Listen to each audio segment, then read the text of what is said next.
함께 나누실 말씀은 요한계시록 2장 8절부터 11절까지의 말씀입니다. 제가 봉독하겠습니다.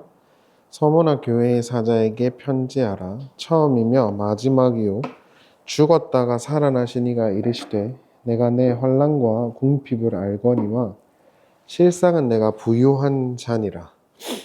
자칭 유대인이라 하는 자들의 비방도 알거니와 실상은 유대인이 아니요 사탄의 회당이라. 너는 장차 받을 고난을 두려워하지 말라. 볼지어다 마귀가 장차 너희 가운데서 몇 사람을 옥에 던져 시험을 받게 하리니 너희가 10일 동안 환난을 받으리라. 내가 죽도록 충성하라. 그리하면 내가 생명의 간을 주리라. 귀 있는 자는 성령이 교회들에게 하시는 말씀을 들을지어다. 이기는 자는 둘째 사망의 해를 받지 아니하리라. 아멘. 네, 우리가 지난 시간에 에베소 교회에 대해서 함께 나누었습니다.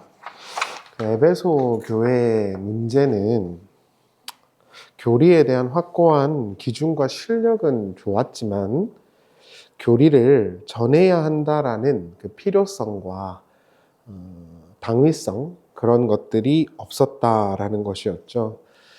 교회의 관심은 결국 그 안에 있는 구성원들이 얼마나 행복하게 잘 살고 잘 먹고 그럴 수 있는가에 있는 것이 아니라 교회라는 곳에서 전해진 복음과 진리가 잘 알려지고 배워져서 가르쳐져서 그것을 다른 이들에게 나누어 주는 것에 집중되어 있어야 한다는 것을 에베소 교회의 이야기를 통해서 우리가 확인할 수 있을 것 같습니다. 그런 점에서 이제 확장해서 제가 해석한 것은 오늘날 한국 교회 자체가 너무 편향된 태도와 교회와 복음과는 무관한 주자들에 너무 많이 관여되어 있다라는 점이에요. 성경 공부나 제자 훈련이나 교리적인 것이나 책들이나 그런 게 부족한 건 전혀 아니잖아요. 그럼에도 불구하고 교회와 무관한 것에 너무 관여되어 있다라는 것이 저는 굉장히 아쉽습니다. 걱정스럽고요. 찬성하는 집단이 있다면 반대하는 집단이 있게 마련이죠. 그게 편향성이 가진 문제죠. 한 개인이 자신의 정치적인 성향 그리고 다양한 주제에 대한 생각 그리고 그 주장, 의견 그걸 갖는 것은 자유죠. 그런데 그런 것들이 음모론적 사고와 이렇게 결합되어서 교회로 스물스물 이렇게 침전해서 들어오는 것, 그래서 교회가 마치 그런 류의 것들을 대변하는 집단이 되어버린 것, 이것은 저는 굉장히 문제라고 생각해요. 그러니까 그런 분별이 필요한 거죠.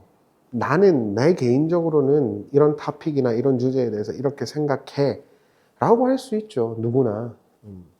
그러나 그것을 마치 이렇게 생각해야 믿음이 있는 거고 보수적인 거고 이게 성경의 가치고 라고 생각하는 건 안 된다는 거예요. 그거 아예 다른 문제거든요. 그런데 문제는 뭐냐면 이런 어떤 성숙된 사고력을 가지고 있지 않은 사람들이 음모론이랑 이걸 결합시켜 갖고 자꾸 교회를 그런 쪽으로 끌고 가요. 그러는 순간 교회의 그 진의, 복음의 진의가 다른 이들에게 전달될 수 있을까요? 좀 불가능하다고 봅니다. 그렇기 때문에 그런 문제를 굉장히 조심해야 되거든요. 그런데 자기들 딴에는 뭔가 진심으로 말하고 있겠죠, 그거를. 그리고 그런 비슷한 생각을 가진 이들끼리 모여서 저 목사님이 진짜 대단하다 이렇게 생각하는 것 같은데 그렇게 하면 안 된답니다. 성경이 말하는 건 그렇게 하면 안 돼요. 초대교회는 로마 안에서 굉장한 관심의 대상이었던 것 같아요. 로마는 새로운 종교를 갖는 것에 대해서 굉장히 민감하게 반응했기 때문에 초기 예수 공동체가 원래는 유대교 아래에 있다고 생각을 했는데 자꾸 이게 벗어나지는 거예요. 이 두 개가 분류가 돼버리는 거예요. 그래서 이 로마 당국에서는 저 예수 공동체가 정치적 집단 아니야? 그런데다가 제가 좀 이따가도 설명드리겠지만 황제 숭배 이런 활동에 전혀 참가를 안 했어요. 그러니까 반로마적 집단 아니야? 라는 색안경을 끼고 있었습니다. 만약에 거기서 바울이요, 정치적인 이야기를 하거나 또는 그 어떤 로마 사회에 있는 문제들에 대해서 가르치고 어떤 의견을 개진했잖아요. 절대 복음은 지금처럼 왕성할 수 없었을 거예요. 성경 단 한 줄도 그런 이야기가 없죠. 네로가 어땠더라, 못됐더라 이런 이야기 한 줄도 없죠. 교회는 그러면 그럴수록 예수님의 가르침, 복음만 굳게 잡고 신실하게 자기의 삶을 살아간 이들이었어요. 그렇기 때문에 교회는 불과 300~400년 만에 로마 전역에 퍼져 있었던 것입니다. 신실하게 자기들에게 주어진 삶을 살았으니까요. 그때 교회는 살아있었죠. 그러나 교회가 주류가 되고 정치적인 이슈들에 참여하고 그런 세상 왕들과 교회가 엮여서 이슈를 만들기 시작했을 때 소위 우리가 말하는 중세시대 AD 800년 이후입니다. 교회는 망했습니다. 교회가 세속화되고 정치와 세상 이슈에 관여하기 시작하면 반드시 생명을 잃습니다. 그게 중세교회가 말하고 있는 가르침이에요. 그렇기 때문에 교회는 교회의 영역으로 두어야 합니다. 그런데 그걸 하지 못하고 자기들 딴에는 진심이라고 계속 교회를 세상적인 이슈나 영역으로 끌고 들어가는 사람들이 있어요.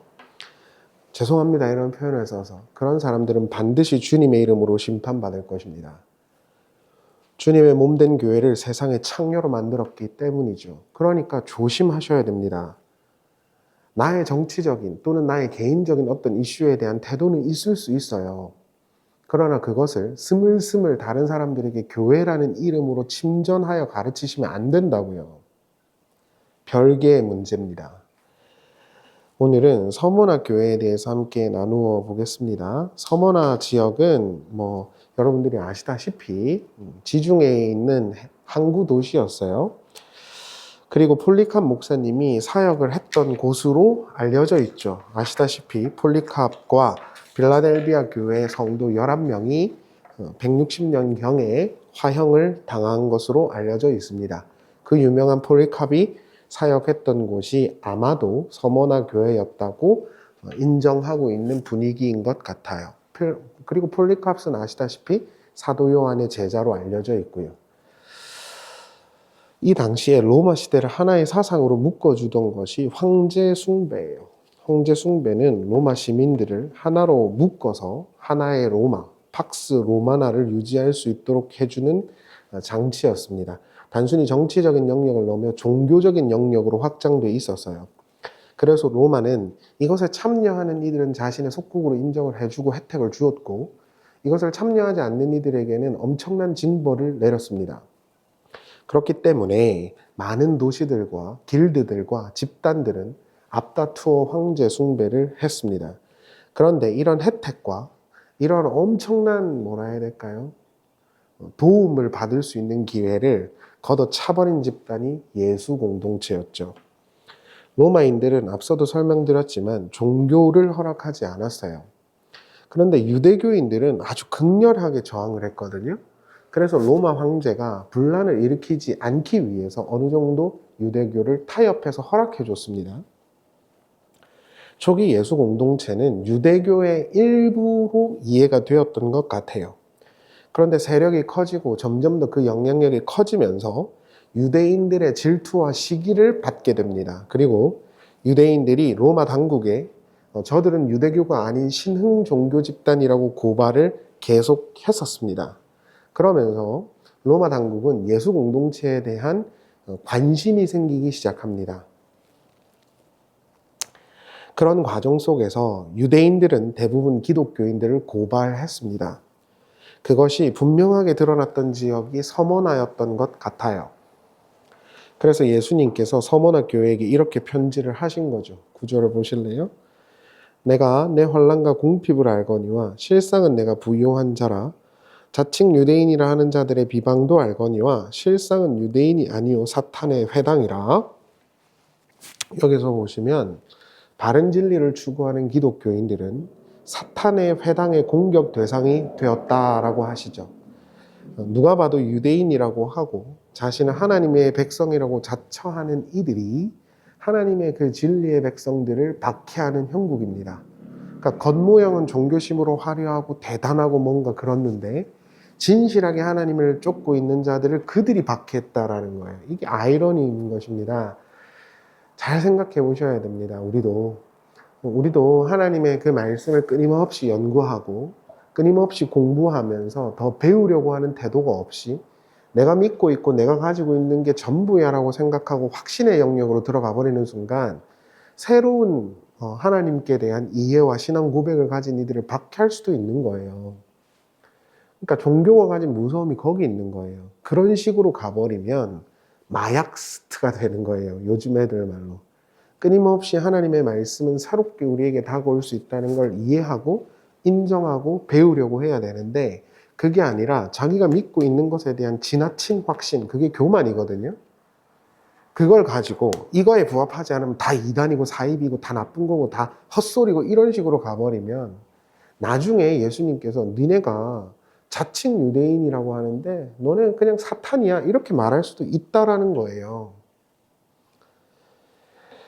그로 인해 서문학교회는 엄청난 고난을 받았고 받아야 했습니다. 10절을 보세요.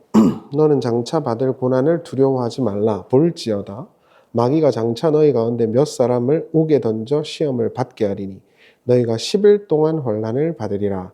내가 죽도록 충성하라. 그리하면 내가 생명의 관을 내게 주리라. 이렇게 나오죠. 예수님은 그들의 고난을 막아줄게 라고 하지 않았어요. 그걸 당해야 돼 라고 말했어요. 그게 당연한 거야 이렇게 말했던 것이에요. 그 이유는 분명합니다. 지금 니네가 육체로 있을 때 받는 고난과 그 하나님의 자녀로서 받을 그 영광이 비교할 수 없는 것이기 때문에 이 아래의 세상의 어떤 영광에 침전돼서 그걸 쫓지 말고 영원한 그 영광을 바라보면서 가는 게 기독교고 교회야 라는 걸 말하고 있는 것이죠. 이런 의미에서 우리가 주일에도 나누었지만요. 기독교회는 이 땅의 것을 지향하는 집단이 되어서는 안 되는 거예요. 그래서 기복주의와 번영주의와 다사는 안 된다고 말씀드리는 겁니다. 예수님 믿으면 행복해요. 예수님 믿으면 인생의 방황이 끝나요. 예수님 믿으면 병이 나아요. 이거는 조금 심하게 말하면 사기라고요. 11조 하면 복 받아요. 그것도 아니라고요. 그것도 기복주의잖아요. 그걸로 하나님을 어떻게 믿고 말고를 결정합니까? 그럼 11조를 안 해서 교인들이 가난한 거예요? 그 말도 안 되는 소리를 그렇게 하고 싶은지 모르겠지만 그런 건 기독교가 아니에요. 속지 마세요. 고난 막아줄게라고 안 하고 고난 당할 거야 그러잖아요. 이 아래의 어떤 생명과 이 아래의 평안이 내가 너에게 약속할 게 아니라고 말씀하시는 거란 말입니다. 그런데 교회당 와서 어떻게 이 아래의 세상의 것을 추구하면서 예수님의 이름으로 그걸 달라고 하냐고요. 그 양심이 없어도 너무 없는 거지. 그러면 교회 왜 다니느냐? 그 영원한 영광을 알아야 된다는 거예요. 예수님이 지금 말씀하시잖아요. 내가 생명의 관을 줄 거라고. 그게 보여야 고난을 당하죠. 그게 안 보이니까 자꾸 이 아래의 것에 자꾸 침전돼 버리는 거예요. 그러니까 교회를 자꾸 뭐라 해야 될까요? 영광의 하나님의 신부가 아니라 세상 남편의 창녀로 만들어가는 거예요. 그런 유의 신앙과 생각들이요. 그 세속적인 생각들 말입니다. 그런데 왜 예수님은 10일이라고 했을까요? 헬라어 데카, 10이라는 건 요한계시록에서 엄청 많이 등장하는 표현이에요. 그런데 대부분 이 요한계시록 2장을 빼고는 로마 또는 짐승과 관련된 표현으로 등장해요. 한번 보실래요? 요한계시록 13장 1절을 보시죠. 내가 보니 한 짐승이 나오는데 뿔이 10이요 머리가 7이라. 그 뿔에는 10 왕관이 있고 그 머리들에는 신성모독하는 이름들이 있더라. 여러분들이 아시다시피 그 묵시문학에서 짐승은 세상을 말해요. 그리고 아마 초기 예수 공동체에게 있어서 이 짐승은 로마였을 것임이 틀림없죠. 17장 3절을 보실래요? 곧 성령으로 나를 데리고 광야로 가니라. 내가 보니 여자가 붉은빛 짐승을 탔는데 그 짐승의 몸에 하나님을 모독하는 이름들이 가득하고 읽은 모리와 열 뿔이 있으며 16절입니다. 내가 본 바 이 열 뿔과 짐승은 음녀를 미워하여 망하게 하고 벌거벗게 하고 그의 살을 먹고 불로 아주 사르리라. 여기서도 전부 다 열뿔, 열왕 이렇게 나오죠. 그러니까 이 10이라는 단어 자체가 세상을 서술할 때 쓰는 그 짐승과 결부되어 있는 표현인 거예요. 그러니까 이걸 확장해서 이해해 보면 10일을 버티라고 말하는 것은 이 아래의 세상과 세력이 권력을 잡고 있는 시대를 총칭하는 것으로 보는 게 맞을 것 같습니다. 단순히 물리적인 10이 아니고요. 하나님의 나라가 이 땅 위에 나타날 때까지를 말하는 거예요. 그래서 아크리다나투스, 죽을 때까지 충성해라, 뭐 이런 표현을 쓰고 있는 거예요. 죽도록이 아니라 죽을 때까지예요. 신자가 완성의 순간에 이를 때까지 이 아래의 세상은 저주와 사탄의 세력에 의해서 점령된 것이기 때문에 진리의 백성들은 그 구조 안에서 반드시 고난을 겪을 수밖에 없을 것입니다. 그 완성의 순간까지는. 그러니까 그 기간을 잘 버텨. 이렇게 말을 해주는 거예요. 10일 동안 환난을 받을 게가 아니라요. 물리적 10days가 아니란 말이에요. 이 세상을 살면서 우리는 희노애락을 겪을 수 있지만 궁극적으로 이 아래의 세상은 하나님 나라의 백성들의 세상이 아니죠. 그래서 하나님의 진리를 추구하면 반드시 이 세상이 너무 권태스럽고 우울하고 고난과 박해로 가득한 곳이라고 인식할 수밖에 없어요. 참된 신자들은. 그리고 그런 이들에게 그 삶 자체가 고난일 수밖에 없어요. 이 세상의 것을 아무리 갖다 줘도 좋을 수가 없으니까요. 신자들에게 있어서는요. 그 기간을 버티라고 말하는 거예요. 완성의 순간, 주님 앞에 서는 그 순간까지 너네 믿음을 가져야 해 라고 말하는 거예요. 제가 좀 이따가 말씀드리겠지만 충성하라. 거기에 상응하는 그 헬라어 구문이 기노마이 피스토스예요. 믿음을 가져라 이런 뜻입니다. 죽을 때까지 믿음을 가져라 이런 뜻이에요. 하나님을 신실하게 의지해라 내지는 하나님만 신실하게 믿어라 뭐 이런 뜻이란 말입니다. 제가 좀 이따가 그 자막과 함께 헬라어를 조금 설명드릴게요. 요한계시록 2장 10절에서 번역된 그 생명의 관에 상응하는 그 단어가 스테파노스예요. 여러분들이 아시는 스테파노스입니다. 이 단어는 요한계시록에 상당히 많이 등장을 하고 있어요. 요한계시록 3장 11절을 보세요. 내가 속히 오리니 내가 가진 것을 굳게 잡아 아무도 내 면류관을 빼앗지 못하게 하라. 여기서도 면류관, 이게 스테파노스예요. 스테파노스, 거기서 누가 왔죠? 스테반이 온 거죠. 또 다른 칭찬받는 교회 빌라델비아 교회에게도 주님은 면류관을 줄 테니 빼앗기지 않도록 해라 이런 이야기를 하고 있어요. 그런데 이 관을 가진 집단들이 궁극적으로 천국의 장로들로 묘사되고 있어요.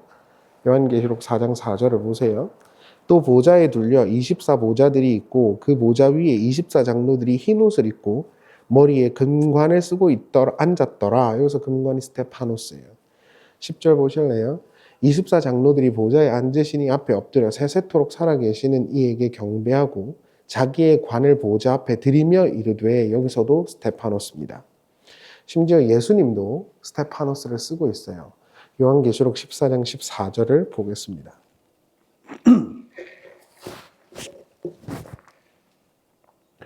또 내가 보니 흰 구름이 있고 구름 위에 인자 같은 이가 앉으셨는데 그 머리에는 금 면류관이 있고 그 손에는 예리한 낫을 가졌더라. 그래서 금 면류관, 그 관이 스테파노스예요.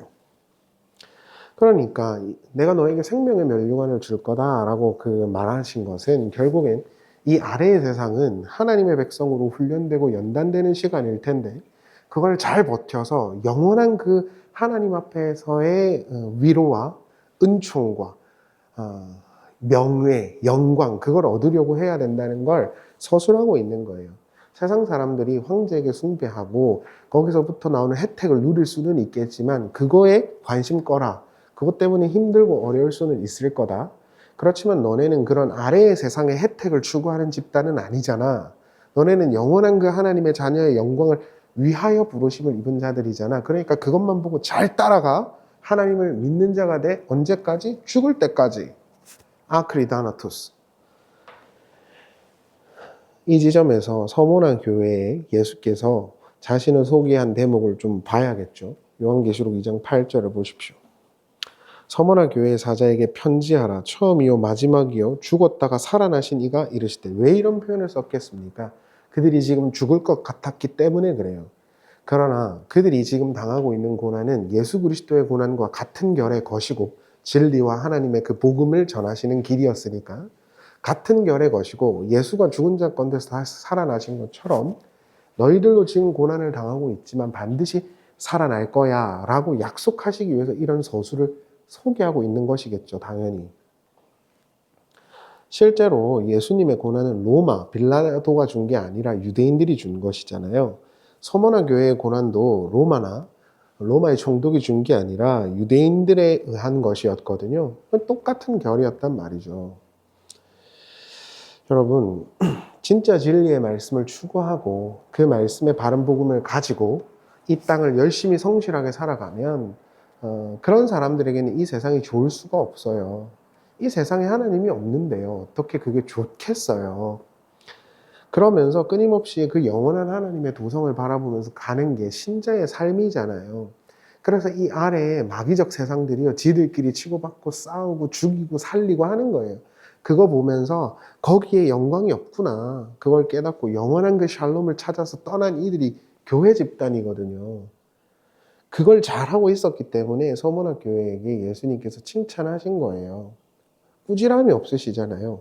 어떤 면에서 보면은 그런 생각도 들죠. 근데 이거 잘못했다, 이거 잘못했다, 이런 게 없으니까 너무 짧게 끝나. 그래서 좀 아쉬워요. 예수님 칭찬해 주실 거면 더 길게 해 주시지. 뭐 혼낼 게 없어요, 이 사람들은. 제가 예전에도 몇 번 말씀드렸지만 서문학 교회는 가난하고 작았던 교회예요. 그렇지만 그럼에도 불구하고 칭찬을 받죠. 크기나 그 사람들의 행위나 그 사람들이 어떻게 했는가는 주님의 관심사가 아니에요. 그들이 바른 진리를 추구하고 있는가, 그리고 그 시간을 버텨내면서 그들이 하나님 나라를 향해 있는가, 그게 하나님의 관심이에요.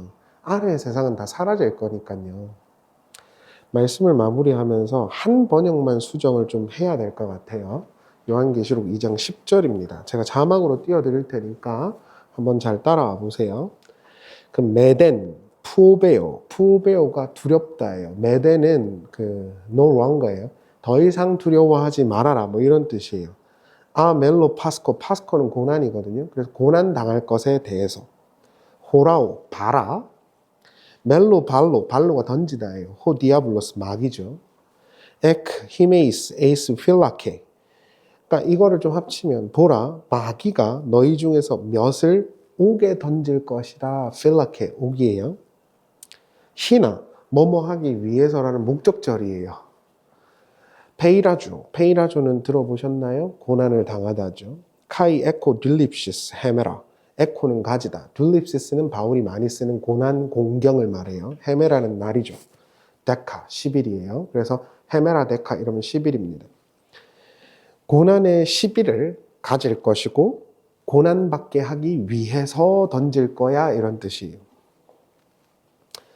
그런 뒤에 뭐라고 붙여놨냐면 기노마이 피스토스. 기노마이는 become이고 피스토스는 faithful이에요. 그러니까 충실하다, 믿을만하다, 믿음이 있다, 이런 뜻이에요. 그러니까 충성하라 이러면 우리가 뭔가 막 해야 될 것 같잖아요. 그게 아니라 믿음을 가진 자가 되라, 이렇게 번역하는 게 맞을 것 같아요. 아크리다나토스, 아크리는 until이거든요. 까지. 다나토스는 죽음이에요. 죽을 때까지 믿는 자가 되게 하기 위하여 10일 동안 고난을 줄 거다, 이렇게 말을 해요. 그럼 고난이 왜 오는 거예요? 네가 하나님께 죽을 때까지 하나님을 믿는 자, 하나님의 신실하심을 의지하는 자가 되게 하기 위하여 온다는 지금 이야기를 하고 있는 거예요. 이거 보면서 죽도록 충성하세요, 힘들고 어려워도 집 담보 잡아가지고 교회에다가 헌신하고 봉사하세요, 이런 이야기 아닙니다. 그런 거에 속지 마시라고요. 그런 거 아닙니다. 죽도록 충성해라. 여러분, 죽도록 충성해야죠. 새해가 됐으니까 성가대도 하고 뭣도 하고 뭐 교회에서 봉사하시고, 그런 이야기 아니라고요. 그러니까 자꾸 그런 식으로 성경을 해석하고 가르치니까 사람들이 인과응보론적으로 하나님을 오해하는 거예요.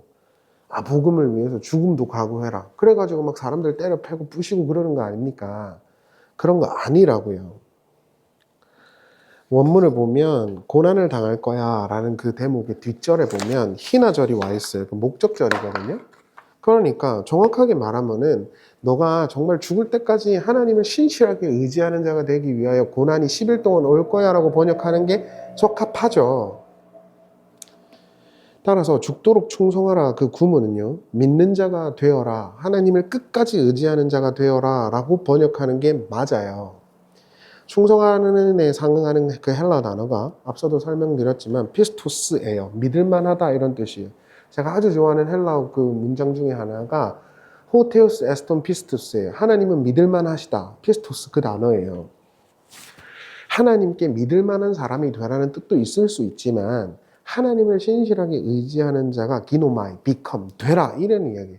충성해, 교회에 봉사해, 이것도 해, 저것도 해 이게 아닙니다. 하라는 말이 없어요. 첨언이지만 영어를 보면요, become 뒤에 형용사가 붙잖아요. 그럼 되다예요. 존재론적 이야기예요. 그러니까 기노마이 피스토스는 네가 믿는 자가 되라 이런 뜻이 돼야 맞는 거예요. 이 피스토스라는 단어가 요한계시록 17장 14절에 나오거든요. 그 한글 개역 성경으로 보면 진실한 자들이 이기리라 그렇게 나오는데 그 진실한 게 아니고 진실 이렇게 말하면 우리는 알레테이아를 떠올리는데 그게 아니라 피스토스입니다. 나중에 찾아보세요. 그러니까 이런 용어들이 계속 이제 요한계시록 2장과 3장에 나왔던 용어들이 뒤에 이야기랑 이렇게 결부돼 있어요. 그래야 그들이 들으면서 이게 우리를 말하는구나라고 이해할 거 아닙니까? 고난과 어려움이 있겠지만 그것을 당연히 여기고 옥에서 건져주실 하나님, 그리고 실제로 그 감옥과 같은 죽은 자 가운데서 그 아들 예수를 살리신 그 하나님, 그분을 믿는 자가 되라고 말하는 것입니다. 교회에 죽도록 충성하고 봉사하고 헌신하라는 이야기가 아니라고요. 자꾸 목사님들이 혹시라도 들으실지 모르겠지만 그런 식으로 협박하지 마세요. 아직도 70년, 80년대 조용기 목사 그리고 그런 류의 사람들이 만들어 놓은 신학의 틀에 갇혀갖고 사람들을 협박하지 말라고요. 주님 앞에 가서 어떤 이야기를 들으시려고 그런 협박을 하시는 거예요. 말씀을 마치겠습니다. 폴리캅은 순교 당시 자신의 평생을 예수님을 구세주로 믿고 함께 했는데 어떻게 잠깐 살고자 해서 예수를 배교할 수 있겠느냐라고 반문하면서 죽었다고 해요. 기록에 따르면 그건 기록이니까요. 화형을 이렇게 불을 붙였는데 폴리캅을 감싸고 불이 이렇게 나왔다 그러죠. 안 살랐다는 거예요. 그래 폴리캅을 창으로 이렇게 찔러가지고 죽였더니 불이 감쌌다 이런 이야기들도 있죠.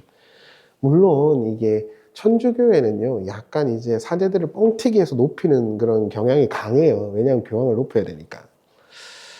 실제로 그랬느냐 아니냐는 모르지만 폴리캅이라는 인물이 했던 그 말이 울림이 되긴 하죠.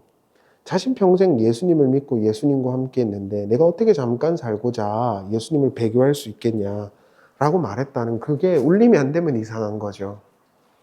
죽을 때까지 하나님만 의지하는 자가 되게 하기 위해서 10일, 데카, 헤메라 이 주어지는 것이에요. 거기서 자신들의 신앙심이 얼마나 좋은지 뽐내고 허세 부려서도 안 될 것이고 그럴 수도 없을 거고요. 내 직분이 뭐고 이런 거에 허세 부릴 수도 없는 거고요. 진실하게 하나님을 믿는 사람, 신실하게 하나님만 의지하는 사람, 그들이 그 고난을 통해서 드러날 것이고 그들은 예수님이 쓰셨던 그 면류관, 장로들이 쓰고 있는 그 관, 그거를 보장받은 것입니다. 하나님만 기억하시면 되지, 하나님이 나에게 인정하시면 되지, 그런 마음가짐이 필요하다는 거예요. 세상 사람들이 박수 안 쳐줘도 하나님이 나에게 주실 분명한 영원한 상이 있고 그 하나님이라는 영생의 상을 향해서 내가 달려가면 되지.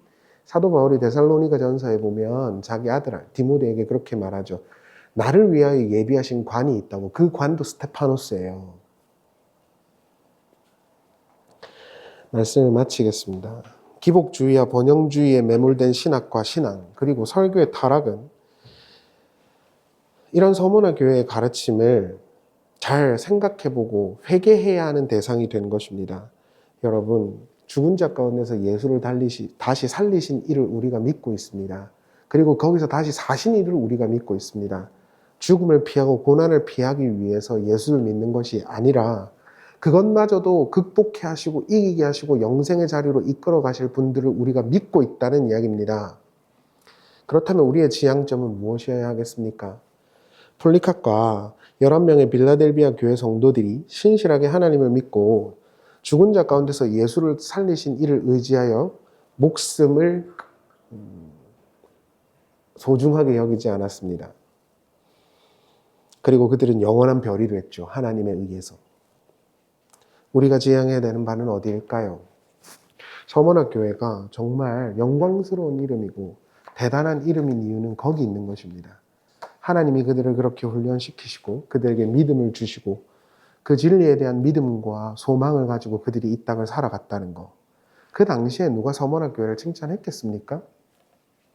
그러나 지금도 전혀 상관없는 그 그리스와 엄청나게 떨어져 있는 지금 우리가 그들의 신앙을 나누고 있지 않습니까? 하나님의 진리를 따라간다는 건 그 당시에는 화려하지 않을 수 있습니다.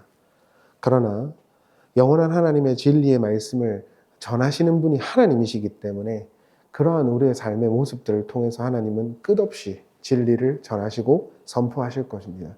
그걸 믿고 우리는 죽을 때까지 기노마이 피스토스, 하나님을 믿는 자, 하나님만 의지하는 자가 되어야 하는 것이죠. 그리고 실제로 그렇게 되었고요. 서문학교회는. 귀 있는 자들은 성령이 교회들에게 하시는 말씀을 잘 들을 수 있기 바랍니다. 저부터 기도하시겠습니다. 하나님, 죽은 자 가운데서 예수를 살리신 당신의 능력을 찬송합니다. 이 지옥 같은 현실이 우리를 죽일 것 같고 풍전등화와 같은 위협이 있겠지만 그럼에도 불구하고 삶은 진행될 것입니다. 그 가운데서 우리를 지키시고 보호해 주셔서 우리가 믿음 위에 굳건히 서 있을 수 있도록 우리를 지켜주시고 이 땅의 명예와 영광이 아니라 영원한 영광을 바라보며 주어진 삶을 잘 살아갈 수 있도록 인도해 주시기를 바랍니다. 교회의 복음과 진리를 세상의 한복판으로 끌고 내려가 참남하게 모욕하고 있는 자들을 벌해 주시고 영원한 진리가 서실 수 있도록 역사해 주시기를 간절히 바랍니다. 예수님의 이름으로 기도합니다. 아멘.